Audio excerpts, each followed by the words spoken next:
صدای قدم‌هایم توی راهروی خلوت آپارتمان میپیچید. شب بود و همه چیز ساکت. فقط صدای نفس‌های خودم و تیک تاک ساعت دیواری بود که سکوتو میشکست. اسم من ساراست. 26 سالمه و تازه به تهران برگشتم. بعد از سالها که توی شهرستان زندگی می کردم مجبور شدم برگردم. نه به خاطر دلتنگی، نه به خاطر کار، به خاطر چیز دیگه‌ای، چیزی که هنوز نمیدونم چی باید اسمشو بذارم. داستانم از 3 ماه پیش شروع شد، وقتی که تلفن زنگ خورد و صدای وکیلی که هیچ وقت ندیده بودمش از پشت گوشی اومد. گفت که عمه‌ام فوت کرده. عمه‌ای که سالها بود ندیده بودمش. عمه فریبا. آخرین باری که دیده بودمش 12 سالم بود. یادم میاد یه زن لاغر و عصبی بود که همیشه با چشمای گود افتادش به آدم نگاه میکرد. انگار همیشه چیزی توی ذهنش بود که نمیذاش راحت باشه. وکیل گفت که عمم یه آپارتمان داشته توی شمال تهران. حالا اون آپارتمان مال من شده. گفت که باید برم اونجا و کاغذ بازی‌ها رو انجام بدم. اول فکر کردم که نمیرم. آخه چرا باید میرفتم؟ من با عمم رابطه‌ای نداشتم. اصلا نمیدونستم چرا اون ملکو به اسم من کرده. اما وکیل گفت که یه نامه هم برام گذاشته. یه نامه که باید خودم بخونمش. همین نامه بود که منو وادار کرد برم تهران. آدرسی که وکیل داده بود منو برد به یه کوچه قدیمی توی شمال شهر. یه کوچه که انگار زمان توش یخ زده بود. کوچه های قدیمی با دیواره های خاکستری و درخت های بزرگی که شاخه هاشون روی سر آدم سایه میانداختن. هوا داشت تاریک می شد و من جلوی یه ساختمون 3 طبقه ایستاده بودم که رنگ نماش جوری کهنه شده بود که انگار سالها کسی بهش دست نزده. کلیدو از توی کیفم در آوردم. دستم یکم می لرزید. نمیدونم چرا، اما یه حس بدی داشتم. انگار یه چیزی توی دلم داشت بهم میگفت که بر نگردم، که همین الان برم و دیگه بر نگردم. اما نرفتم. کلید رو کردم توی قفل و در رو باز کردم. بوی کپک و رطوبت بهم خورد. یه بوی تلخ و سنگین که حس میکردی داره توی ریه‌هات میچسبه. راهرو تاریک بود. کلید برق رو زدم، اما چیزی روشن نشد. ظاهراً برق قطع بود. از توی کیفم چراغ قوه گوشیمو در آوردم و روشنش کردم. نور سفید گوشی توی تاریکی می درخشید و سایه های عجیب روی دیوار می انداخت. آپارتمانی که عمم زندگی می کرد 3 طبقه بود. شروع کردم به بالا رفتن از پله ها. هر پله که بالا می رفتم صدای جیرجیر پله های چوبی زیر پام بلند می شد. انگار داشتم فریاد می زدن. انگار می خواستن به هم بگن که بر نگردم. اما من به راهم ادامه دادم. طبقه 3 جلوی در آپارتمان ایستادم. یه در چوبی قهوه‌ای رنگ که رنگش داشت میریخت. روی در یه پلاک فلزی بود که روش نوشته بود فریبا صادقی عمم. کلید رو کردم توی قفل و در رو باز کردم.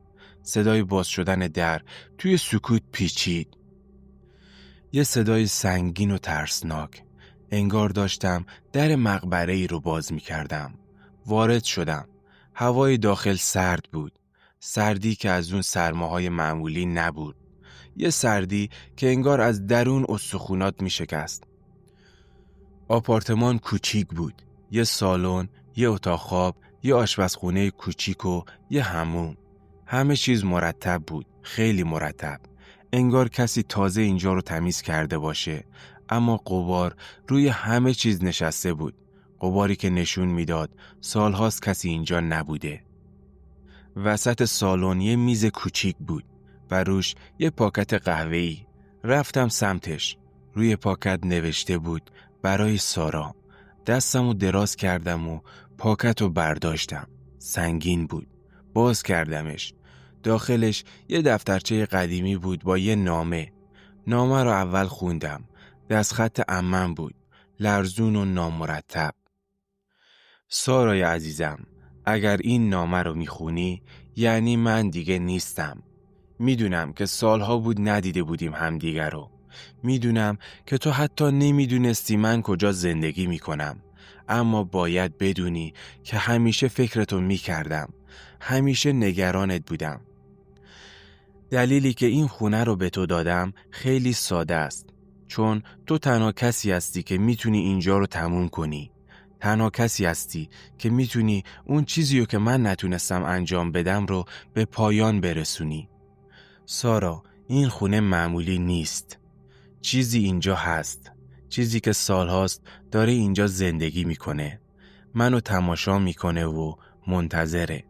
منتظر چیزی که نمیدونم چیه. توی این خونه صداها شنیدم. صداهایی که از جایی می اومدن که نمیتونستم ببینم. گاهی وقتا شبها بیدار می شدم و حس می کردم یکی توی اتاق کنارم ایستاده.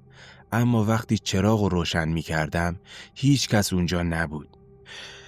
دفترچه‌ای که همراه این نامه است یادداشت‌های منه. همه چیزی که دیدم، همه چیزی که شنیدم، همه چیزی که حس کردم رو توش نوشتم. بخونش و اگه میتونی کاری بکن که این چیز، هر چیزی که هست، از این خونه بره. من نتونستم اما شاید تو بتونی. با عشق، عمه فریبا. نامه رو گذاشتم روی میز. دستام میلرزید. نگاهی به دفترچه انداختم. یه دفترچه قدیمی با جلد چرمی. بازش کردم. صفحه اول با دستخط عمم شروع می شد. 15 مهر 1395. امشب دوباره صدا رو شنیدم. صدای قدم هایی که از اتاق خواب می اومد، اما من تو سالن بودم و توی اون خونه تنها زندگی می کردم. قلبم تون می زد. ورق زدم صفحه بعدی. 20 مهر 1395. امشب چیزی دیدم. سایه‌ای که از کنار در اتاق خواب رد می شد. سریع بلند شدم و رفتم اونجا. اما هیچ کس نبود. فقط سردی. یه سردی که تا مغز استخونم رفت. به خوندن ادامه دادم. هر صفحه ترسناکتر از قبلی بود. عمم نوشته بود که هر شب صداها رو شنیده.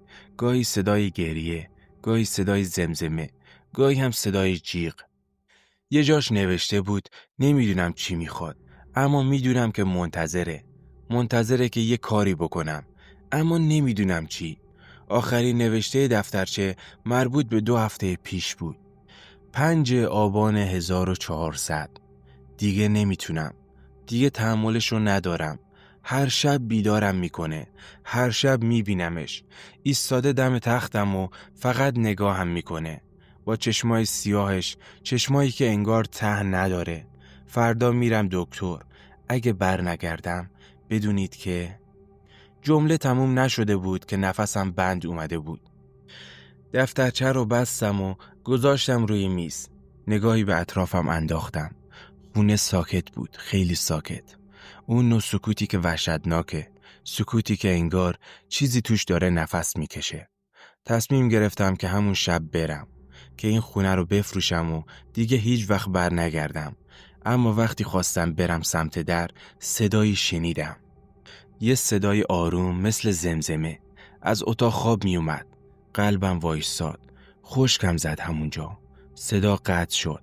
بعد دوباره شروع شد. این بار بلندتر. انگار یکی داشت چیزی رو زیر لب تکرار می کرد. اما نمیتونستم تشخیص بدم چی میگه. قدمی به عقب برداشتم. باید میرفتم همین الان. اما پام جلو نمیرفت. انگار میخکوب شده بودم. صدا بلندتر شد و بلندتر. حالا دیگه مثل جیغ بود. یه جیغ که از ته گلو می اومد. جیغی که پر از درد بود. یهو قطع شد. سکوت. سکوت مطلق. بعد صدای قدم هایی که داشتن از اتاق خواب به سمت سالن می اومدن. قدم های آروم. قدم هایی که روی کف چوبی صدا می کردن. چراغ گوشیمو گرفتم و به سمت در اتاق خواب نشونه رفتم. نور به در خورد. در نیمه باز بود و از لای در یه سایه دیدم. یه سایه که داشت حرکت می کرد. کیه اونجا؟ صدام می لرزید. سایه وایستاد. بعد آروم آروم شروع کرد به اومدن جلو. داشت از در می اومد بیرون. دیگه تحمل نکردم. دویدم سمت در ورودی. دستگیره رو گرفتم و کشیدم. قفل بود. کلید رو چرخوندم. باز نشد. دوباره امتحان کردم. بازم باز نشد. قدم ها نزدیکتر شدن. حالا دیگه پشت سرم بودن. میتونستم نفسهاش رو حس کنم. نفسهای سرد و تلخی که پشت گردنم بود. با تمام قدرت به در کوبیدم. کمک، کسی نیست. اما هیچ کس جواب نداد. فقط سکوت بود و نفسهایی که هر لحظه نزدیکتر می شدن. آروم آروم برگشتم. چراغ گوشیمو بلند کردم و اونجا درست جلوی روم چیزی ایستاده بود. چیزی که شکل آدم داشت اما آدم نبود. پوستش سفید بود. سفیدی مثل برف. چشماش سیاه بودن. سیاهی مطلق.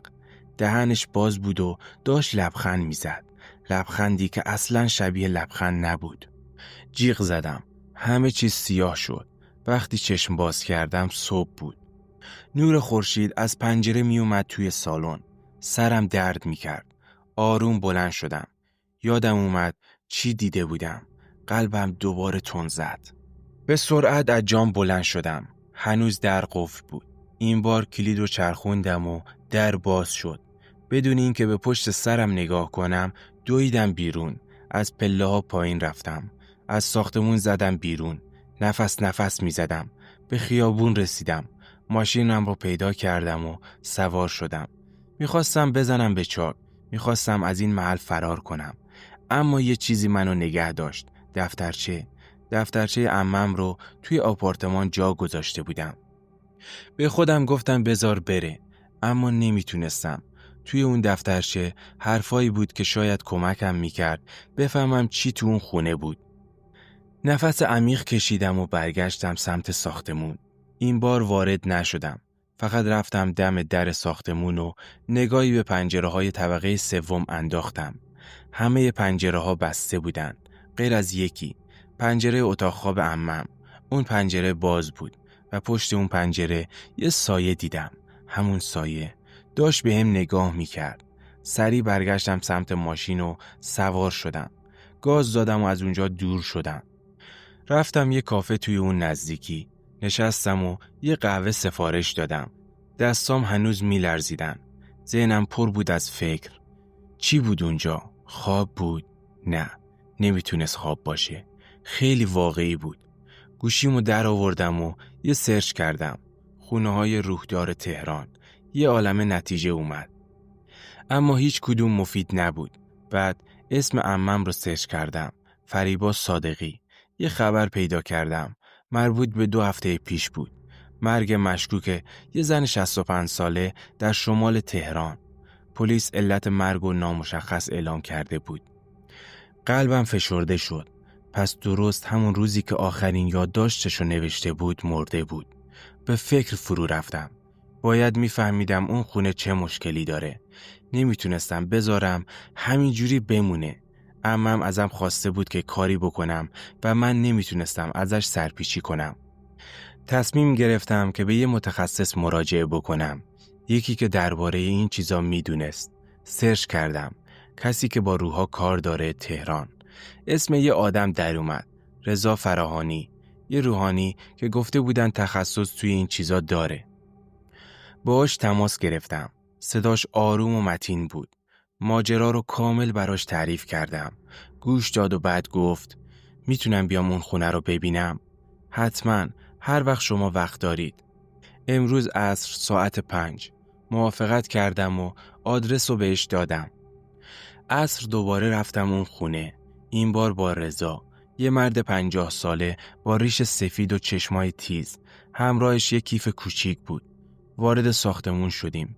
هوا داشت تاریک می شد. رضا ساکت بود. فقط به اطراف نگاه می کرد. وقتی رسیدیم طبقه سوم جلوی در وایستاد. گفت این خونه رو حس می کنم. چی رو حس می کنید؟ سنگینی. وزنی که توی این فضا سنگینی می کنه. نگاهی بهم انداخت. مطمئنی میخوای وارد بشی؟ سرمو تکون دادم و گفتم بله. در رو باز کردم. رضا قدم به داخل گذاشت. نگاهش به سالن افتاد. بعد به اتاق خواب. یه ذکری زیر لب خوند و وارد اتاق خواب شد. من پشت سرش رفتم. اتاق خواب ساده بود. یه تخت، یه کمد، یه میز کوچیک. رضا رفت وسط اتاق و وایستاد. چشماشو بست. دستاشو بلند کرد. شروع کرد به خوندن چیزی. نمیفهمیدم چی میگه، اما لحنش جدی بود. یهو هوای اتاق سرد شد، خیلی سرد. اونقدر که نفسم بخار میکرد. به رضا نگاه کردم. اون هنوز داشت ذکر میخوند. بعد چیزی اتفاق افتاد. لامپ اتاق شروع کرد به چشمک زدن. روشن خاموش، روشن خاموش. سریع و سریع‌تر. بعد یهو شکست. شیشه هاش ریخت روی زمین. من جیغ زدم. رضا چشماشو باز کرد. نگاهش به سقف بود. منم نگاه کردم. روی سقف یه چیز دیدم. یه لکه سیاه که داشت بزرگ می شد. و از اون لکه یه صدا می اومد. صدای زمزمه. رضا سریع یه چیزی از کیفش در آورد. یه کتاب قدیمی. بازش کرد و شروع کرد به خوندن. صداش بلند بود و محکم. لکه روی سقف شروع کرد به لرزیدن.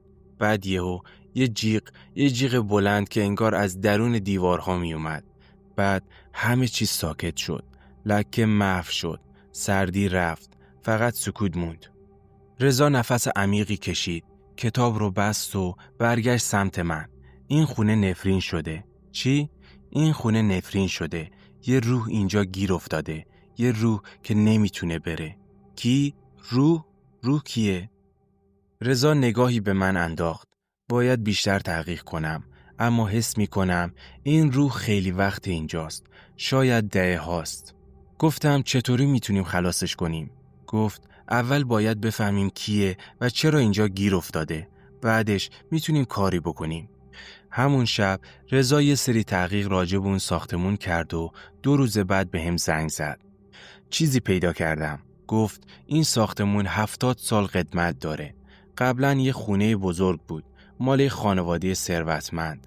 اما 50 سال پیش یه اتفاق افتاد. دختر خانواده اسمش ملیکا بود. ناپدید شد. هیچ وقت پیداش نکردن. خانواده گفتن که شاید فرار کرده.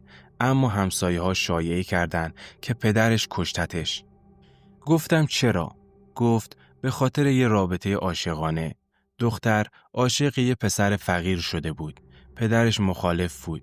یه شب دعواشون شد و بعدش دیگه دختره رو ندیدن. قلبم فشرده شد. فکر میکنید ملیکا همون روحه؟ آره، فکر میکنم هنوز اینجا گیر افتاده. چون کسی بهش رسیدگی نکرده. کسی براش دعا نخونده. کسی بهش نگفته که میتونه بره. پس چی کار باید بکنیم؟ باید یه مراسم بگیریم. یه مراسم که بهش اجازه بده بره. اما خطرناکه. روحایی که این مدت گیر افتادن معمولاً عصبانی هن. ممکنه بخواد آسیب برسونه. گفتم من آمادم. هر کاری لازمه. رضا سکوت کرد و بعد گفت باش، فردا شب ساعت 12 وقتی که حد فاصله 2 روزه. شب بعد من و رضا دوباره رفتیم اون خونه. این بار رضا چند تا وسیله بیشتر همراه داشت. شمع و یک کتاب قدیمی تر. ساعت 12 شب بود. خیابون خلوت بود. صدا نبود. فقط صدای باد بود که بین درختها میپیچید. وارد خونه شدیم. رضا شمع‌ها رو چید وسط سالن. یه دایره درست کرد. بعد شمع‌ها رو روشن کرد. بوی شمع توی فضا پیچید. یه بوی تلخ و سنگین. رضا نشست وسط دایره. بهم گفت تو باید بیرون دایره بشینی. هر چی دیدی و هر چی شنیدی از دایره بیرون نیا. سرمو تکون دادم. نشستم کنار دیوار. قلبم تون میزد. رضا شروع کرد به خوندن. صداش آروم بود. اما هر لحظه بلندتر می شد. شمع‌ها شروع کردن به لرزیدن. شعله هاشون بلندتر شد. هوا سرد شد. همون سردی که قبلا حس کرده بودم. بعد صداها شروع شد. صدای زمزمه. از همه جا می اومد. از دیوارها، از سقف، از زیر زمین. زمزمه هایی که انگار داشتن حرف می زدن. اما نمی تونستم بفهمم چی میگن. رضا بلندتر خوند. صداها هم بلندتر شدن. حالا دیگه مثل جیغ بودن. بعد یه چیزی ظاهر شد وسط دایره. یه سایه. همون سایه‌ای که اون شب دیده بودم. رضا به سایه نگاه کرد. ملیکا، تو ملیکا هستی؟ سایه حرکت کرد. شکلش واضح تر شد. یه دختر جوون با موهای بلند و چشمای خالی. لباس سفید تنش بود. لباسی که کهنه و پاره بود. تو ملیکا هستی؟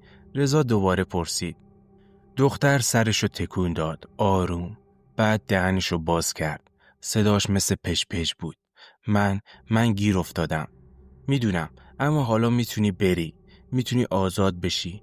نه نمیشه. اون نمیذاره. اون کیه؟ ملیکا به من نگاه کرد. چشماش پر از ترس بود. پدرم. اون هنوز اینجاست. نمیذاره برم. رضا نگاهی به من انداخت. بعد برگشت سمت ملیکا. پدرت دیگه نیست. اون مرده. نمیتونه اذیتت بکنه. اما اون اینجاست. همیشه اینجاست. ملیکا شروع کرد به گریه. صدای گریهش مثل باد بود. یهو در اتاق خواب با صدای بلند باز شد. همه به اون سمت نگاه کردیم. از داخل اتاق یه سایه دیگه اومد بیرون. این سایه بزرگتر بود. تاریکتر و خیلی خشن‌تر. رضا سریع بلند شد. تو باید بری. تو دیگه اینجا جایی نداری. سایه بزرگ جلو اومد. شکلش شبیه یه مرد بود. یه مرد با چشمای سرخ. به ملیکا نگاه کرد. تو جایی نمیری. ملیکا عقب رفت. نه، لطفاً بذار برم. رضا کتابشو بالا گرفت و شروع کرد به خوندن. صداش بلند بود و محکم. سایه بزرگ شروع کرد به لرزیدن و جیغ زدن. یه جیغ بلند و ترسناک که انگار داشت همه چیزو میشکست. شمع‌ها خاموش شدن. تاریکی همه جا رو گرفت. فقط صدای جیغ بود و صدای رضا که داشت میخوند. بعد یهو نور. یه نور سفید که از وسط دایره می اومد. ملیکا داشت محو می شد. داشت می رفت. لبخند زد. یه لبخند آروم و بعد رفت. سایه بزرگ هم شروع کرد به محو شدن. اما قبلش یه نگاه به من انداخت. یه نگاه پر از نفرت و بعد رفت. نور خاموش شد. شمع‌ها دوباره روشن شدن. خونه آروم بود. آروم و گرم. رضا نفس عمیقی کشید. نشست روی زمین و خسته بود. منم نفس راحتی کشیدم. رضا گفت تموم شد. منم گفتم مطمئنید؟ رضا گفت آره، اونا رفتن. دیگه بر نمیگردن. احساس آرامش کردم. بعد از روزها اولین بار بود که احساس آرامش میکردم. 2 هفته بعد خونه رو فروختم به یه خانواده جوون. بهشون گفتم که خونه تمیز شده و دیگه مشکلی نداره. لبخند زدن و گفتن که حس خوبی بهشون میده. من دیگه بر نگشتم اونجا، اما گاهی وقتا شبها یادم میاد اون چشمای خالی ملیکا و صدای گریش و میدونم که هر خونه‌ای میتونه یه داستان داشته باشه. داستانی که ما نمیدونیم. داستانی که توی دیواراش پنهون شده و من دیگه هیچ وقت به خونه‌های قدیمی اعتماد نمی کنم. این اتفاق هنوزم وقتی بهش فکر می کنم دلم می ریزه. بعضی شبها انگار دوباره همون صداها رو می شنوم. نمیدونم چی بود، ولی میدونم واقعی بود. مرسی که تا آخر کنارم بودی. نظرات آزاده. هر نظری داشتین زیر همین ویدیو کامنت بذارین. لایک و سابسکرایب و دکمه زنگوله رو هم فراموش نکنید. تا داستان بعدی، خدا نگهدار.